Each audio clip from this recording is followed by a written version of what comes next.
What's up, everybody? Thank you for tuning in to the Tomatolito Show.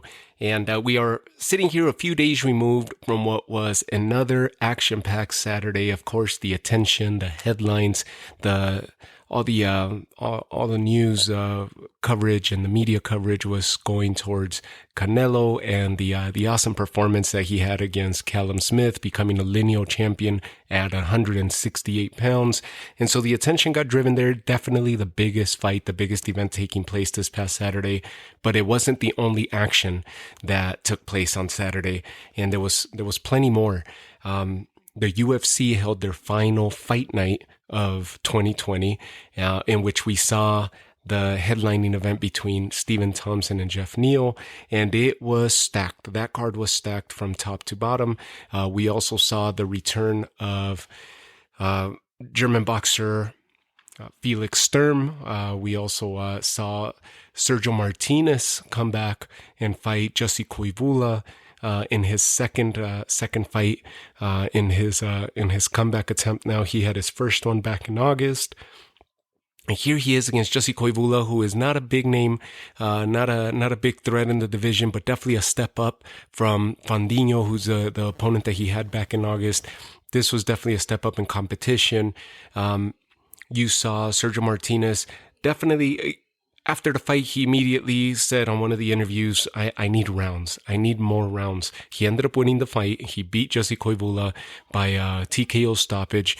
Jesse Koivula suffers a cut over the left eye. It was nothing major, but of course, they decided to stop the fight. That's the way that it went. I think he could have finished the fight. A lot of people are saying the same thing.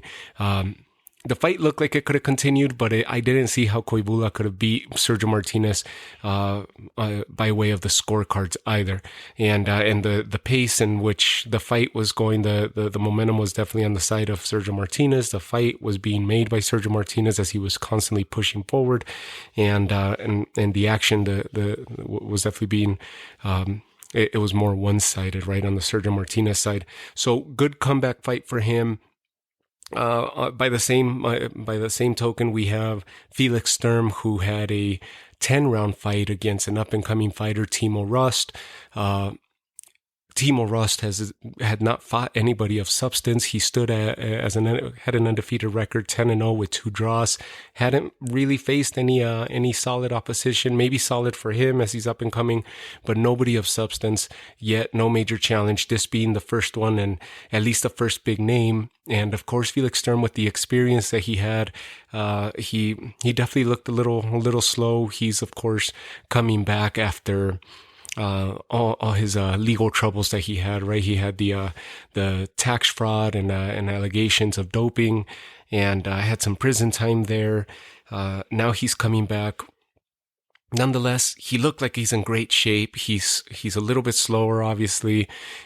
He's definitely not the peak Felix Sturm that we knew of past. But nonetheless, he came back. He had a successful return.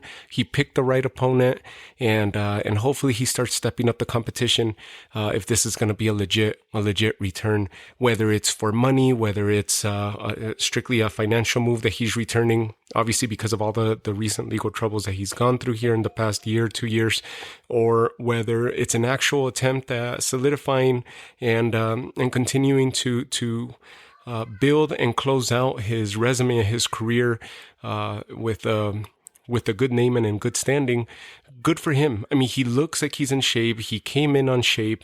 He was definitely a little slower, but still landing some heavy punches. The combinations, and the action was definitely being pushed by him. Timo Rost was marked up quite a bit, and his nose was bleeding at one point. Nonetheless, he cruised to a decision, and hopefully he continues to build on this.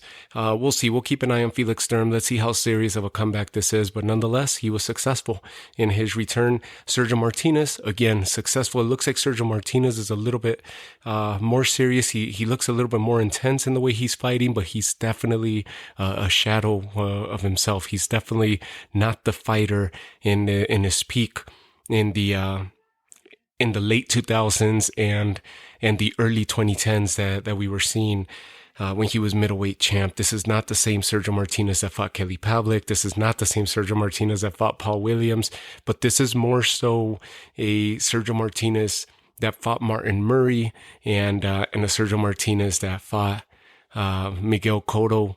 And against the opposition, against Fandinho, he ended up winning that fight back in August, and he ends up winning this one by TKO. Although Koivula could have continued, they deemed that the cut was bad enough, and they award him with the TKO victory in the 9th round. So good victory for Sergio Martinez. Koivula was definitely a step up, although I didn't know much about him before. Just the style that he brought, the look that he gave Sergio Martinez definitely provided some problems for him. Sergio Martinez's speed is not there. His reaction is not there. He still tends to fight with his hands down as he used to in the past, and he's getting caught.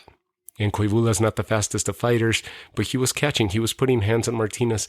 So Martinez, of course, said, "I need rounds," and he mentioned it numerous times in a post-fight interview, and he's right. We'll see how his career continues, or his comeback continues to develop. The WBA seems to be pushing for Ryota Murata to and Sergio Martinez to happen. They have Sergio Martinez out of all the sanctioning bodies. The WBA actually has him listed in number 4 or number 5, if I'm not mistaken. He's fairly high in the rankings, and which is crazy to me because he's been gone since his loss to Miguel Cotto. So he's been gone for several years, and now he comes back and he's ranked that high.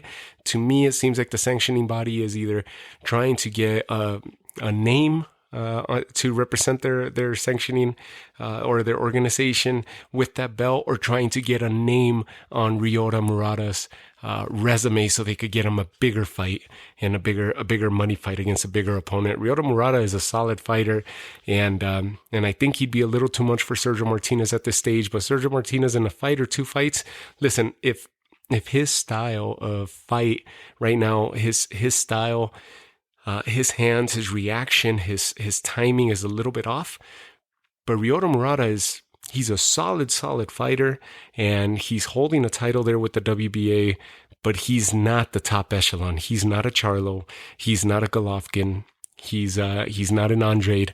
Definitely not a Canelo. So, I mean, he's maybe on the Munguia level. Maybe I even put Munguia a little bit above Ryota Murata. No disrespect to Ryota Murata, but I think Sergio Martinez, with the experience and more so with the boxing that he has right now, the level of fight that he has left in him right now, in which he showed up in August and this past Saturday, that level of fight that if he's able to put this performance against Ryota Murata, and he's able to sustain and maintain that pace against Ryota Murata.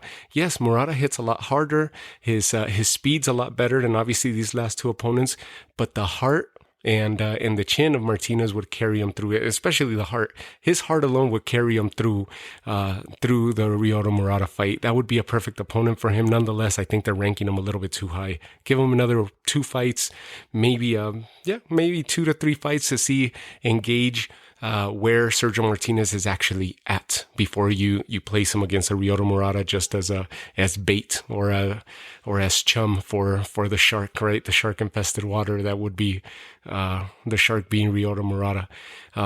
Give him another fight, step him up in competition, get somebody a little bit harder, and then we'll see where Martinez is at. This was a good step-up fight for him. 2 fights later, we'll give him somebody else of substance, and then we'll see where Martinez is actually at. And if he passes those tests, then why not? WBA, you got yourself gold in your hands, Send Martinez against Ryota Murata. That would be awesome. Why not? So that was the 2 fights, the 2 comeback fights. Sergio Martinez successful in his second comeback fight. Felix Sturm successful in his return against Timo Ross. We'll see how he starts aligning his opponents in this comeback, and how extensive his comeback is going to be, how long he wants to continue fighting for. Maybe we'll see Martinez and Felix Sturm, the fight that never happened back then, right? Who knows? Those are big names. It'd be a big money fight for both of them, even though they're past their prime. But it'd be a big money fight, and the crowd is there. The attendance would definitely be there in Europe, whether it be in Germany or in Spain or elsewhere.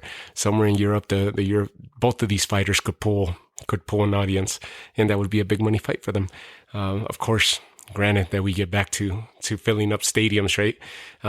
other than that, let's close out the episode talking about the UFC Fight Night. All the attention needs to go to them. They put an amazing card, and of course, the main event was headlined by none other than Stephen Wonderboy Thompson against Geoff Neal. They had an awesome fight, and Stephen Thompson. I mean, the story of the night was his speed, his footwork, his accuracy, his striking accuracy. Wow, the way he's able to put punches together, the way he's able to evade punches after such a long layoff, he looked awesome. He looked amazing. Even down the stretch, he was getting injured. He had a lump on right above his knee, and he just pushed through. He's a warrior, and you start seeing after the fight that Jorge Masvidal ended up posting on there that maybe we could have the BMF against the NMF, right? The nicest motherfucker that they want to have against the baddest motherfucker. So that would be awesome, right? They of course fought a while back, and that would be a rematch fight in which Stephen Thompson ended up beating Jorge Masvidal in their first matchup.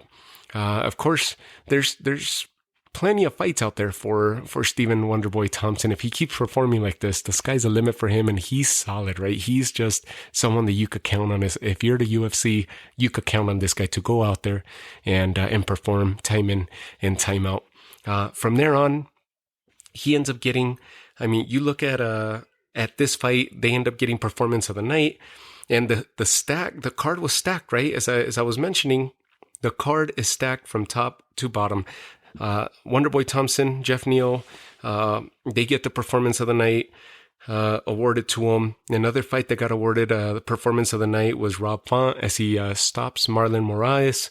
Of course, remember Moraes after he challenged Henry Cejudo. He was favored to win that fight, or at least definitely the eyes were on him, that everybody thought he could stop. He had too many weapons for Henry Cejudo, and Henry Cejudo made easy work of him, right? Stops him.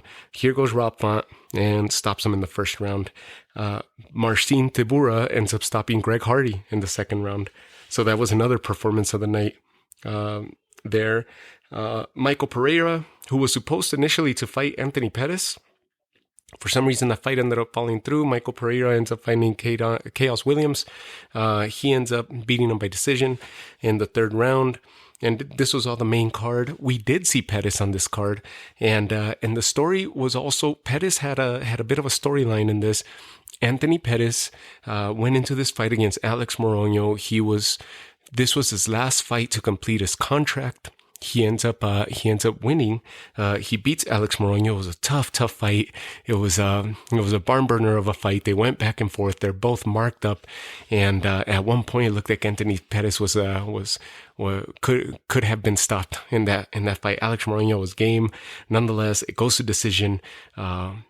All 3 rounds, Anthony Pettis wins, completes his contract with the UFC, and rather than re-signing with the UFC, he has opted to test the waters in the market as a free agent. So we'll keep an eye on Anthony Pettis. This is the first time, because if you recall Anthony Pettis, if you know a little bit about Anthony Pettis' career, he ended up being grandfathered into the UFC basically because by way of the WEC, right? And the acquisition of the WEC. He was there with Benson Henderson and Aldo and you name it, right? Faber, all these guys ended up coming over to the UFC by way of acquisition. And so Anthony Pettis has never really tested the waters, and he's an awesome prospect for an awesome candidate for any organization. He'll be a game fighter to represent any organization out there. So best of luck to Anthony Pettis. Hopefully he ends up signing an awesome contract out there, or he comes back to the UFC. Who knows? But he ended up winning this fight. Successful close of a contract there for him. Other name fights that were on that card, another performance of the night was Jimmy Flick against Cody Durden, and that was a first round submission by Jimmy Flick. And man, I mean, the last one that I gotta mention is Jose Aldo. Jose Aldo and Chito Vera went back and forth. Awesome fight. The fight ends up going to decision, and Jose Aldo ends up winning his bantamweight fight. Now he's in the bantamweights, making a run for that title, and Jose Aldo, the story, the legend, the living legend that he is. He's done so much for the sport, and he continues to perform at a high level. So our absolute best to Jose Aldo. Awesome victory that he had against Chito Vera. He gets the decision win there, and bigger things are awaiting him this coming 2021. So in just a few weeks' time, we're going to be closing out this year, and the UFC is already starting to stack up their card for the first quarter of 2021. So they'll be releasing that schedule fairly soon. So just another recap, just to give you another look at everything else that took place this past weekend. It wasn't just, yes, the attention went all to Canelo and Callum Smith, and DAZN did awesome in promoting that event, and the event was a success, and Canelo was a success, and Callum Smith ended up giving a lot of people are criticizing his performance. I'm not going to be critical about his performance because it depends about who's across the ring from you. People are saying that he didn't perform, but it has a lot to do. Give a lot of credit to Canelo for eliminating the attack, right? And as I mentioned in a previous episode, when I did the recap of that episode, it's been rare for me to see that somebody's advantage becomes a disadvantage as the fight plays out. And his height and his reach became his biggest disadvantage when the attention was there leading up to the fight as the largest or the biggest advantages for Callum Smith to capitalize on. So again, Canelo, give a lot of credit to him for having neutralized those the mismatches that everybody was focusing on, and he had a successful night. So we'll see what's going on with Canelo's career come 2021. Obviously, you could expect more big fights, and Callum Smith, I'm sure, is going to bounce back. If he was running the show there at 168, I'm sure he's going to bounce back, and he's got a lot of fights in front of him. Everybody is lining up to fight Canelo, like your Benavidez, your Caleb Plant, your BJ Saunders, you name it. I mean, any of these guys would be awesome fights against Callum Smith as well, right? So he's still a live dog, and he could be cleaning out the division and try to get back in the ring against Canelo at some point down the line. So awesome fight by Sergio Martinez. Awesome fight by Felix Sturm on his comeback. Awesome performance by all the fighters, top to bottom, Sijara Banks and everybody else that I didn't mention on that UFC fight night. Awesome way to close out the year for the UFC. So with that, I leave you guys. Thank you for tuning in once again to the Toma Todito show, and I'll talk to you guys all soon. Take care.